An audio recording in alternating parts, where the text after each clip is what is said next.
Captain, there is no power. There is no power. My controls. Your controls. Nepal, a country that has seen 32 fatal accidents since the year 2000. Over the skies of Pokhara, First Officer Anju is in her final flight before she becomes a captain. She is 5 minutes away from landing, but she is flying an approach that she has never flown before. With her in the cockpit is her instructor, who is guiding and checking her performance. With everything going great, there is suddenly a warning in the cockpit. The plane has just lost power. The engines have become unresponsive. The aircraft starts losing altitude. They are just 500 feet off the ground, and the runway is very close. It's just 1 minute away. She increases the power lever. Nothing.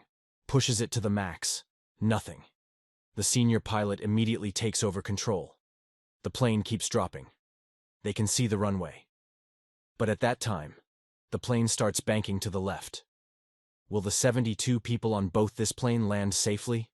Or will this become another black mark on Nepal's already poor aviation record? Let's find out. This is the story of Yeti Airlines Flight 691. It's a beautiful sunny day in Kathmandu, the capital of Nepal.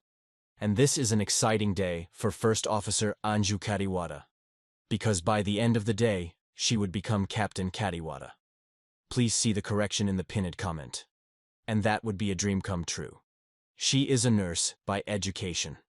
But she decided to pursue flying after her husband, Captain Deepak Pokhrel, was killed in a plane crash in Nepal in 2006. 4 years after Deepak's death, she went to the United States to train to be a pilot. And in 2010, she returned to Nepal to join Yeti Airlines, the same airline that her husband used to fly for. She is one of only 6 female pilots employed by the company, and she had over 6,400 hours of experience. With Anju in the cockpit was Senior Captain Kamal KC. He had around 22,000 hours of flying experience and had joined Yeti Airlines in 2009. He usually does the final check before a pilot is promoted. And that's the reason he's on this flight today. Her flights today are between Kathmandu and Pokhara. Pokhara is Nepal's second most populous city. It's an incredibly picturesque metropolitan city in the middle of Nepal. And in recent times, it has emerged as Nepal's tourism capital. It's the entry point for the Annapurna mountain range of the Himalayas. And hence, it is frequented by many international visitors. And to accommodate these tourists, a new international airport was constructed between 2016 and 2022. The airport was inaugurated just 2 weeks earlier on New Year's Day, 2023. Now let's get familiar with Pokhara. Kathmandu is around 150 kilometers in this direction.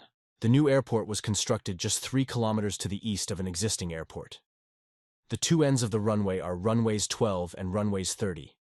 Planes flying in from Kathmandu would usually land on runway 30 for a straight-in approach. The runway 12 didn't have a published visual approach. Yeti Airlines had created one internally, which had the planes flying clear of the mountains by making tight turns and flying at a lower altitude. This did not meet the requirements of a stabilized visual approach. The plane for today's flight was an ATR 725 Hunzard. This is a turboprop regional airliner meant for short-distance flights. This particular plane was 16 years old, having first flown for India's Kingfisher Airlines and then for Thailand's Nok Air, before being sold to Yeti in 2019. It's a workhorse and very reliable plane, and this specific one was in a good working condition. First Officer Anju and Captain Kamal were scheduled to do 2 round trips to Pokhara today. A flight from Kathmandu to Pokhara is 26 minutes long. First Officer Anju was on her check ride. She was sitting in the commander's left seat, and Captain Kamal was in the right seat. While approaching Pokhara during the first flight, the ATC assigned them runway 30, and they made a safe straight-in landing. After 30 minutes, the plane reboarded, took on additional fuel, and taxied to the runway. The flight took off from Pokhara and 26 minutes later landed uneventfully in Kathmandu. The next leg is going to be the incident flight. Anju was 30 minutes of flight time away from completing her 100 hours to become Captain Anju. All it was going to take was to fly this flight from Kathmandu back to Pokhara and land it safely.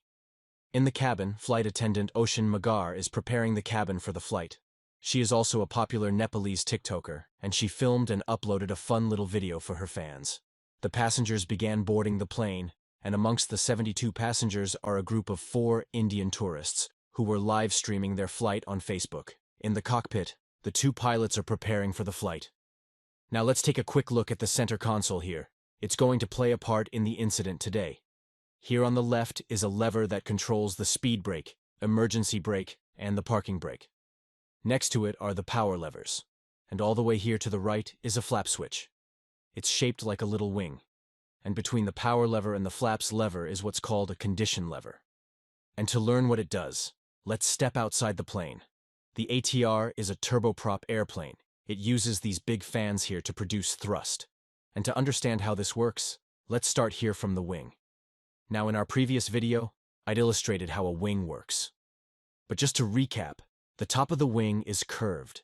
The wing that flows over the wing, due to the top of the wing being curved, needs to travel a longer distance, and hence that creates a low pressure zone. The bottom of the wing has higher pressure, and this pressure difference pushes or lifts the plane up in this direction. So this is now an upwards force. But I need the plane to go in this direction. Simple, let's rotate the wing 90 degrees like this. But how do I get the wind to flow over the wings in this orientation? When it's in the normal orientation, the plane accelerating down the runway would make the wind flow over it.